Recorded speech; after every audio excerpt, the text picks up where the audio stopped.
sob lupe que isso tudo aconteceu.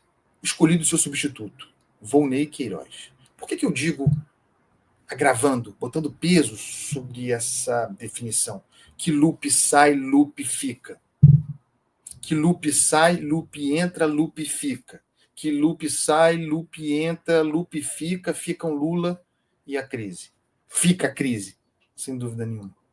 Porque o substituto não apenas é Carlos Lupe, como é Carlos Lupe, Volney Queiroz, nos seguintes termos. Era o número 2 do Ministério da Previdência Social.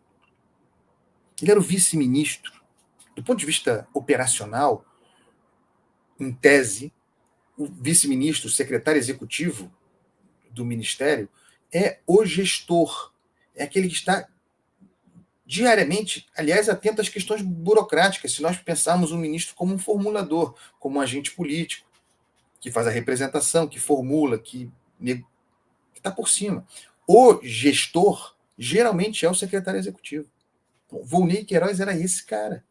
Então, vamos lá. Ele não apenas era Lupe, ele era Lupe, estava dentro do ministério como número 2 e mais. Que isso é o mais grave de tudo. Participou da reunião do Conselho Nacional da Previdência Social. Ele estava presente. Em que Lupe, portanto, ele também, Volney Queiroz, em que Lupe foi advertido por uma conselheira da roubalheira no INSS. Naquela ocasião, portanto, o governo informado pelo menos, e foi antes, mas pelo menos desde junho de 2023, o governo informado via Lupe e Volney Queiroz, via denúncia de que o bicho estava pegando no INSS. Você tira a Lupe, em função da insustentabilidade da sua condição, em grande medida em função de tendo tido conhecimento do assunto em junho de 23, só ter tomado providências insuficientes em março de 24, coloca no lugar de Lupe um camarada que estava lá, nessa mesma reunião. E não estava lá de ouvinte, estava lá porque número 2 do Ministério, porque secretário executivo do Ministério da Previdência que ora assume. O problema continua o mesmo.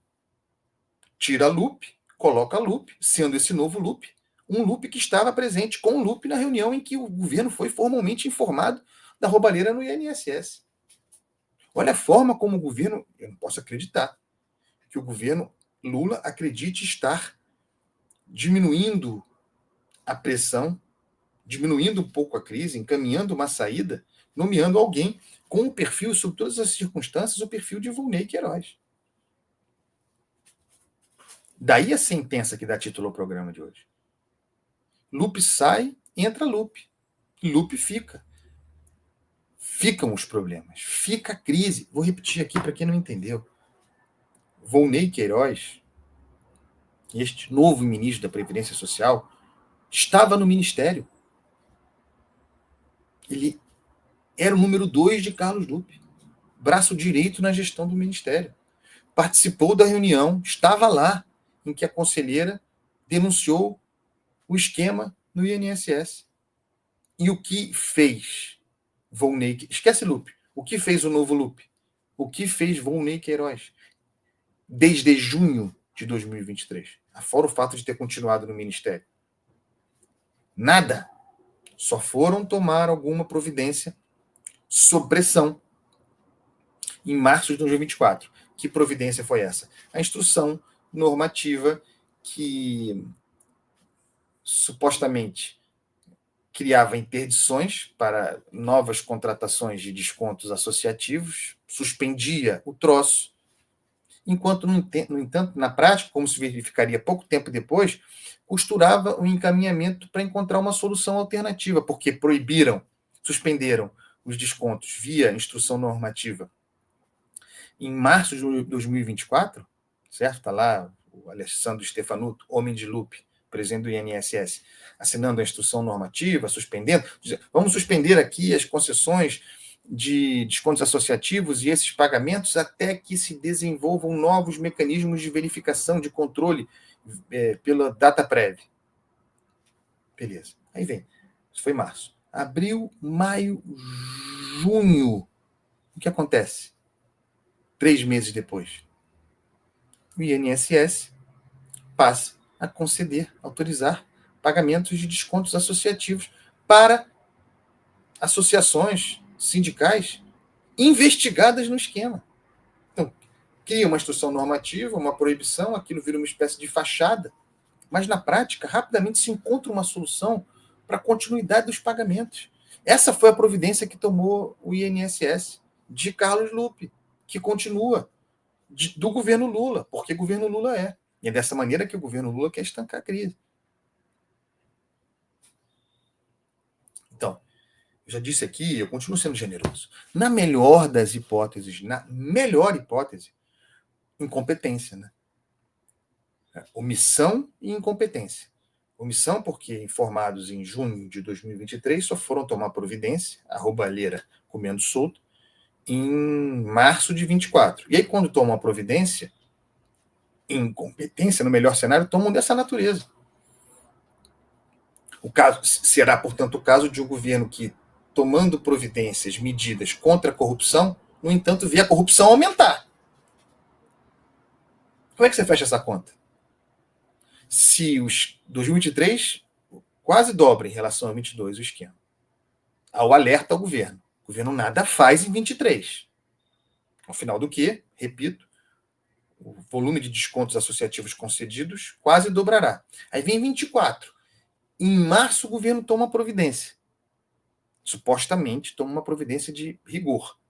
O que acontece em 24, ao final de 2024? O volume de descontos associativos dados mais que dobra em relação a 23. Me perdoem pela pergunta óbvia. Difícil defender o governo Lula nesse caso. Como é que você toma providência contra um esquema de concessão de descontos associativos e o volume cresce ao ponto de dobrar em relação ao ano anterior, gente? A Andresa, mas não começou com Lula esse esquema. Rapaz, eu sou o primeiro a dizer isso. E esse esquema começa, tudo indica, em 2016. Governo Temer, sob uma base de desconto associativo, a ver quanto desse percentual foi roubado, quanto desse valor foi roubado percentualmente, tínhamos, repito aqui, 413 milhões de reais em descontos associativos em 2016. Aí vem o governo Bolsonaro, 2019, a partir de 2019. Chega-se ao fim do período 19, com descontos associativos em 706 milhões de reais, com M de Maria. Começa o governo Lula em 2023. Esse valor vai, ao fim do primeiro ano do governo Lula, a 1,3 bilhão. Quase dobra em relação ao ano anterior. E aí conclui 2024 dobrando em relação ao ano anterior, chegando a 2,8 bilhões de reais. Bilhões, B de bola. Quase 3 bilhões. 2024, no ano em que o governo Lula teria tomado providência, gente. Os números são irrefutáveis.